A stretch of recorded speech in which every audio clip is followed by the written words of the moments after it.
It's Wednesday, the 10th of May, 2023. Welcome to the Fast Five by Fear and Greed, where we give you the top 5 business stories you need to know in just 5 minutes. I'm Michael Thompson, and good morning, Sean Aylmer. Good morning, Michael. Sean, 5 stories in 5 minutes. Let's jump into story number 1, which is a very big story.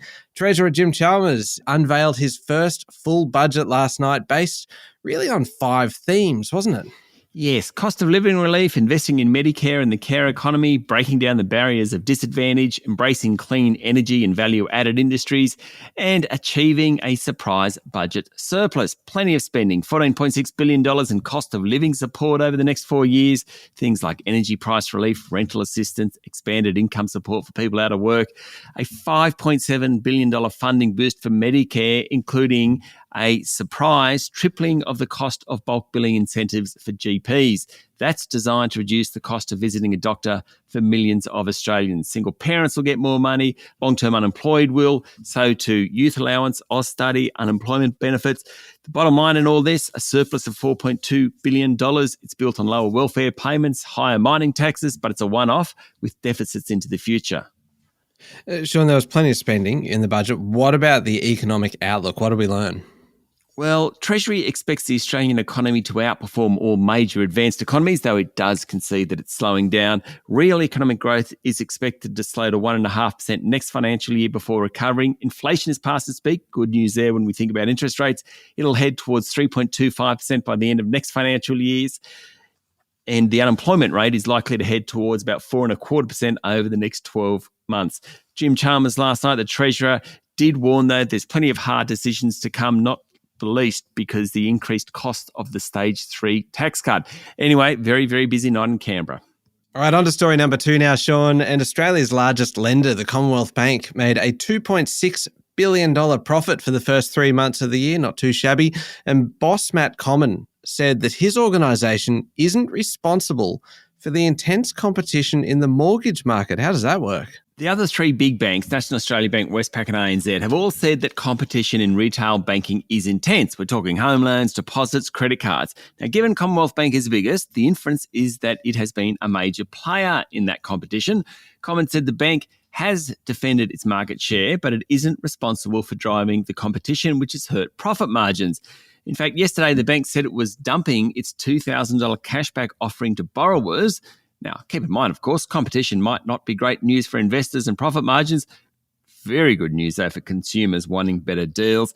The result shows the Commonwealth Bank keeping its market share in home lending, winning more customers in business lending. Its net interest margin, which wasn't actually disclosed, is estimated to have fallen a touch over the quarter. Comyn said the economy was set to slow as higher interest rates bite, though the pickup in the population alongside higher commodity prices will buffer any downturn. Story number 3, Sean, retail sales fell during the first quarter of 2023, meaning turnover is down for the last 6 months, which will now drag on economic growth. It demonstrates pretty clearly that rising interest rates and the higher cost of living are curbing consumer spending. The Bureau of Statistics yesterday said real retail sales, which takes into account the impact of inflation, fell 0.6% in the March quarter to $96 billion. Now, outside the pandemic, this is the largest fall in retail sales volumes since the September quarter 2009. Significantly, the pace of price rises has slowed, mostly due to discounts in clothing and on other large household goods like furniture, electronics, that sort of stuff. These are the sort of numbers that show higher interest rates are biting, and the Reserve Bank won't be upset to see them because it means monetary policy is working, which will take the heat out of inflation.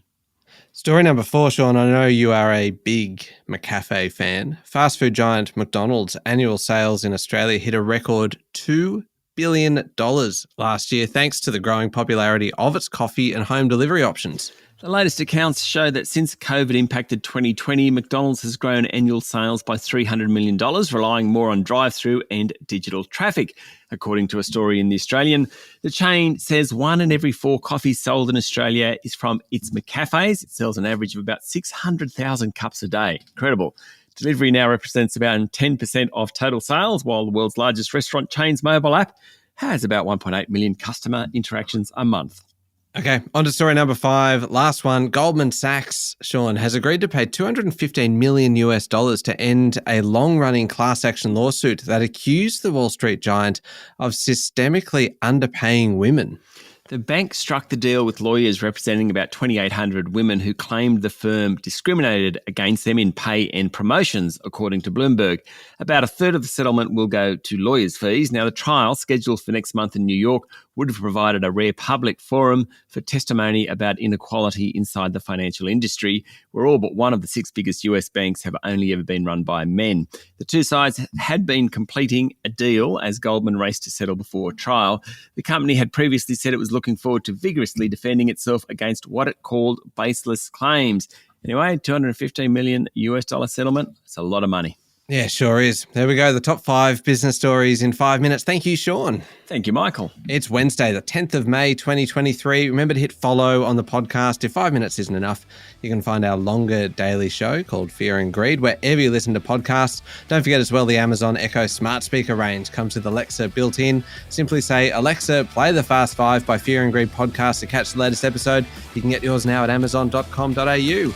I'm Michael Thompson, and that was the Fast 5 by Fear and Greed. Have a great day.